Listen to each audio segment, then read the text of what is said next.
북한이 또다시 인질 외교를 재개한 거 아니냐 라는 관측이 나오고 있습니다. 북한 내에서 연이어 상당수의 인사가 체포됐다라는 설이 제기되고 있습니다. 이 소식 준비했는데요. 얼마 전에 문재인 대통령이 김정은 위원장에 대해서 그래도 나는 김정은을 믿는다. 문재인 대통령이 상당한 믿음과 신뢰를 드러냈습니다. 그런데 그 발언 하루 만에 북한이 이렇게 답했습니다. 그제 문 대통령, 김정은 위원장의 비핵화 의지를 믿는다. 그런데 북한에서는요. 조미 대화는 남조선 당국이 챙겨낼 문제가 아니다. 재집일이나 똑바로 챙겨라. 라고 얘기하면서 찬물을 확 껴주면서 이렇게 얘기를 했습니다. 조미 관계를 중재하는 듯이 여론화하면서 몸값을 올려보려는 남조선 당국자들에게 한마디 하고 싶다. 일단 말투가 좀 일단 기분 나쁜 말투로 시작을 해요. 그러면서 몸값을 올려보자. 우리가 미국에 연락할 것이 있으면 조미 사이의 연락 통로를 이용하면 되고 협상을 해도 조미가 직접 마주 앉아서 할 것이다. 남조선 당국을 통하는 일은 절대로 없을 것이다. 그러면서 남조선 당국자들이 지금 북남 사이 다양한 교류와 물밑 대화가 진행되고 있는 것처럼 광고하고 있는데 그런 건 하나도 없다. 라고 찬물을 끼얹었습니다. 김 장관님, 상당히 좀 모욕적인 것 같아요. 네, 이제 북한이 우리는 이미 알고 있지만 이제 대놓고 정체를 드러내는 거죠. 굉장히 대한민국과 문재인 대통령을 향해서 완전 직격탄을 날렸습니다. 그러니까 참견하지 마라라고 얘기를 한 것도 그렇고 그 발표를 일개 국장이 우리 대통령을 향해서 발언을 한 것도 굉장히 모욕적입니다. 예. 왜냐하면 이제 여기서 대통령이 말씀을 하셨으면 사실 이런 모욕적인 내용이라면 지도자급이 정치적인 수사를 서서 얘기를 해도 굉장히 난감할 텐데 누가 봐도 문재인 대통령을 지칭하는 말을 일개 국장이 나서서 했다라는 거고요. 그리고 또 하나는 지난번 하노이 회담에서 그 통전부 라인이 다들 좀 이렇게 곤란을 겪고 있다라는 뉴스를 접한 적이 있습니다. 그러면서 조금 더 이제 매파인 외무성 라인들이 이제 등용된다라고 얘기하는데 바로 그 외무성 라인들이 나선 겁니다. 그리고 두 번째 정식으로 반박을 한 건 뭐냐면 마치 남북의 대화를 위해서 물밑 접촉을 하고 있는 것처럼 거짓말하지 말라. 우리 그렇게 한 것 없다라고 얘기를 했어요. 이게 뭐냐면 문재인 대통령이나 이 또 여당 지도자들이나 또 총리께서 우리가 계속해서 뭔가 대화를 하기 위해서 노력을 하고 있고 뭔가 채널이 있는 것처럼 얘기를 하고 있는데 거기에 대해서 우리 채널 없다라고 북한에서 완전히 반박을 한 거죠. 그런데 이런 것들이 일련의 흐름을 보이고 있다는 거에 좀 주목을 해야 됩니다. 일련의 흐름을 보이고 있다고요? 네, 작년 같은 경우에 축포성이라고 어린이 동시집을 낸 적이 있는데 이 동시집을 낸 곳이 김일성, 김정일 사회주의 청년 동맹에서 운영하고 있는 금성청년 출판사, 사실상 이제 당의 공식 기관 출판사에서 낸 축포성이라는 동시집에서 청와대 삽살개 계속 자기들만 졸졸 쫓아다닌다. 그리고 곧 불고기 될 거다라고 굉장히 모욕적인 그런 언사를 한 적이 있어요. 어린이들이 있는.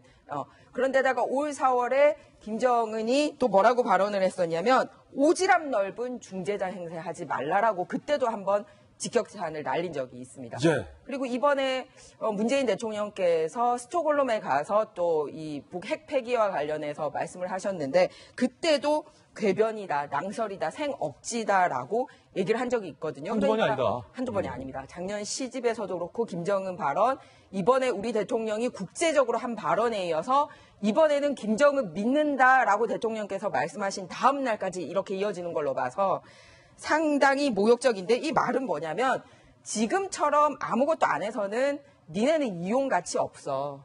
그러니까 내년에 총선 있는 거 알고 있다라는 거죠. 뭐 좀 내놔라. 그러니까 금강산 재개라든지 개성공단이라든지 국제사회 제재와 상관없이 그러니까 남한에서도 뭔가를 보여주지 않으면 니네랑 협상 안 할 거야라는 걸 보여준다라는 거죠. 그 사인을 어디서 할 수 있냐면 북한에 저렇게 국장에서 공식 발언을 하고 나면 우리 정부 입장이 나와야 되잖아요. 예. 근데 우리 외교부에서 할 말 없다라고 얘기해요. 할 말 없다. 그런데 통일부 장관은 뭐라고 얘기했냐면 개성공단하고 이 금강산 재개 검토하고 있다. 이런 식으로 나오거든요. 그러니까 저쪽 술수에 계속 말리고 끌려가고 이러는 거예요. 그래서 지금은 북한의 우리의 태도가 과연 옳았냐, 변화를 이끌어내고 있느냐, 전격적으로 한번 검토를 해야 될 것 같습니다. 자, 이 상황에서 사실은 북한의 목선 이슈까지 현재 겹쳐지면서 남북관계를 바라보는 상당수 국민들은 의아해하고 있는 상황입니다.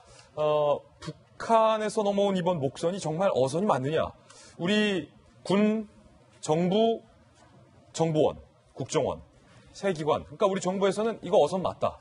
오징어 잡이를 했을 가능성도 있다라는 게 정부의 공식 입장인데 주민들은, 어민들은 이거 어선 아니다 라고 고개를 젓고 있는 상황. 그래서 진짜 북한의 어선과 이번 목선을 저희가 한번 나란히 비교를 해봤습니다. 자, 왼쪽이 바로 이번에 떠내려온 삼척항에 떠내려온 북한 목선이고요. 그리고 오른쪽이 실제 북한의 어선인데 지금 보시면 한눈에 봐도 정말이지 다른 모습. 일단은 어로 행위를 위한 장비, 연장 자체가 너무나도 달라요. 이번에 떠내려온 삼척항 목선은 거의 텅텅 비었다 할 정도로 허전한 모습. 그런데 이제 오른쪽에 진짜 어선, 이양수 의원실에서 제공을 한 사진인데 보시면 북한의 진짜 어민들이 한 저 위에 배 위에도 뭐 그물망, 통발 상당히 복잡한 어로 행위를 위한 연장들이 상당히 많이 있다라는 것을 지금 볼 수가 있어요, 김병민 박사님. 네. 저 배로, 그러니까 삼척항에 온 왼쪽 배로는 절대 오징어를 못 잡는다는 거예요. 그러니까 지금 굉장히 좀 독특한 지점은요. 저 왼쪽 배로 그냥 바로 넘어온 게 아니라 이 동해 NLL 인근에서 이 위장 조업을 했다는 거예요. 위장 조업을 하게 되면 근처에 있었던 사람들이 특히나 오른쪽에 있던 실제 북한 어선을 타고 있는 사람들은 저 배가 뭐지라고 생각할 법하지 않겠습니까? 예. 근데 그런 과정 속에서 아무런 제재 없이 동해 NLL을 넘어왔다고 하는 측면도 이상할 수밖에 없는 것이고요. 저기에서 지금 뭐 오징어 잡이를 할 수 없음은 분명하고 그물이라든지 이런 모든 것들 속에서 과연 애당초에 얘기했던 것처럼 고기잡이를 하다가 표류해서 엔진이 고장나고 고장난 엔진을 다시 살려갖고서는 동해 삼척항에 입항했다라고 하는 측면들의 정부의 설명을 우리가 고지고대로 받아들이기 참 어려운 점이 있다는 거죠. 그렇다면 정부가 그동안 아주 깔끔하게 이 모든 것들을 해명하면 되는데 윤도환 국민소통수석이 뭐라고 했습니까? 이 남북관계에 대한 문제 때문에 이것들을 다 밝힐 수 없는 이야기를 끄집어냈는데요. 그 남북관계 얘기하니까 북한이 바로 외무성 국장이 이런 얘기 하잖아요. 제 집안일이나 단속 똑바로 해라. 라고 얘기를 하고 있는 측면이라면 지금 작금의 남북관계가 꼴대로 꼬여져 있는 상황이고 오히려 대한민국 입장에서는 작년도에 있었던 9.19 군사합의 때문에 우리 대한민국의 군 경계가 완전히 무너졌다라고 생각하는 국민들이 적지가 않습니다. 그럼 어떤 방식으로 해양 경계가 무너질 수밖에 없었는지를 낱낱하게 밝힐 수 있는 조치를 취할 때만이 오히려 북한에 대해서 이렇게 대한민국을 조롱하더라도 할 말을 분명하게 할 수 있는 역할을 할 수 있지 않겠습니까?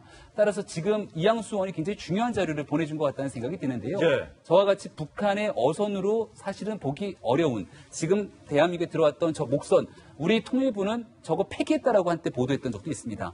그러한 측면들을 바탕으로 사건의 진실을 규명하기 위해서 지금이라도 국민들께 발빠르게 이 내용들을 소상하게 알릴 필요가 있다 이런 생각이 듭니다.